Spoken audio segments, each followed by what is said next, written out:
अस्सलाम वालेकुम नाजरीन, आप देख रहे हैं MR न्यूज़ और मैं हूँ राशिदा हफीज़ और मैं हूं मारिया खान। सबसे पहले न्यूज़ हेडलाइंस। लाहौर में आलूदगी पर काबू पाने के लिए 5 एंटी स्मोक स्क्वाड्स तश्कील दे दिए गए। कमिश्नर लाहौर कैप्टन मोहम्मद उस्मान ने एक इजलास की सदारत करते हुए एंटी स्मोक स्क्वाड्स की तश्कील के अहकाम जारी किए। इजलास से खिताब करते हुए कमिश्नर लाहौर कैप्टन मोहम्मद उस्मान का कहना था कि इंसदाद स्मोक स्क्वाड में महकमा माहौलियात, metropolitan corporation Lahore, water and sanitation agency, police, ज़िला इंतज़ामिया और लाहौर इलेक्ट्रिक सप्लाई कंपनी के अफसरान शामिल होंगे। इस हवाले से जारी नोटिफिकेशन में कहा गया कि हर स्क्वाड एक हफ्ते में 60 सनती यूनिट्स का दौरा करेगा और गैर मियारी ईंधन इस्तेमाल करने या धुआं पैदा करने वाले सनती यूनिट्स को सील करेगा।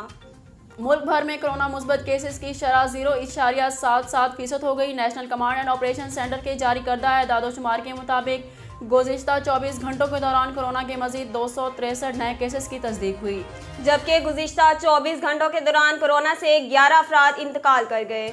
NCOC के मुताबिक गुज़िश्ता 24 घंटों में कोरोना के मुस्बत केसेस की शरह 0.77% रिकॉर्ड की गई। मुल्क भर में कोरोना से जाँ बहक अफराद की तादाद 28,606 हो गई। 24 घंटों के दौरान 33,760 कोरोना टेस्ट किए गए, जिनमें से 263 अफराद में मुहलिक वायरस की तस्दीक हुई। मुल्क भर में कोरोना से मुतासरा 1,114 मरीजों की हालत तशवीशनाक बताई गई। मौसम के हवाले से आपको बताते चलें कि आज मुल्क भर में मौसम खुश्क रहने की पेशनगोई की गई है। महकमे मौसमियात के मुताबिक आज मुल्क भर में मौसम खुश्क और बलाई इलाकों में सर्द रहेगा। खैबर पख्तूनख्वा और गिलगित बल्तिस्तान के कुछ इलाकों में दर्जा हरारत नुक्ता इंजमात से भी नीचे रहने का इम्कान। बलोचिस्तान के शुमाली अजला में भी मौसम सर्द रहने की पेशगोई की गई। कौमी क्रिकेट टीम के कप्तान बाबर आजम ने कौमी टीम का हौसला बढ़ाते हुए कहा कि आपने चैंपियंस की तरह खेला, अपना सर बुलंद रखें, यकीनन हम इससे सबक सीखेंगे और मजबूत होकर कमबैक करेंगे। तफसीलात के मुताबिक ऑस्ट्रेलिया के हाथों सेमीफाइनल में शिकस्त के बाद सोशल मीडिया पर कुछ सार्फिन की जानिब से कौमी खिलाड़ियों को तनकीद का निशाना बनाया गया, जबकि मौजूदा साबिक क्रिकेटर्स और सियासतदानों समेत अवाम की बड़ी तादाद ने पाकिस्तानी टीम को बेहतरीन मुकाबला करने पर दाद दी।